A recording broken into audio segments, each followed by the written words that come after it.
এই ছোট্ট পুকুরে আমি সার্ভারে গাইডওয়াল করে কিছু মাছের চাষও চিন্তা ভাবনা করে শুরু করছিলাম 2000 তাও 20 সালে 21 সালে, সরি এটা 21 সালে, 20 সালে শুরু করছিলাম।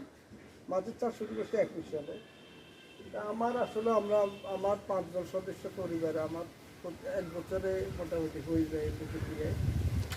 আর এখানে আমি মাছ চাষ করতেছি, যেমন বর্তমানে আমার শিং মাছ আছে এখানে, শিং মাছ, কই মাছ, দেশি মাছের প্রতি আমি বেশি যোগ দিচ্ছি এখানে। তো আর আছে আপনার কিছু দেশি মাছের মধ্যে শিং মাছ, কই, আর এতে কী বলে আমাদের দেশে গুল্লা বলি নোয়াখালী ভাষায়, ওই জিনিসটাও আছে। আর এমনি সামান্য কিছু রুই, কাতলা, এগুলো অল্প অল্প। আচ্ছা, আর কিছু তেলাপিয়া আছে।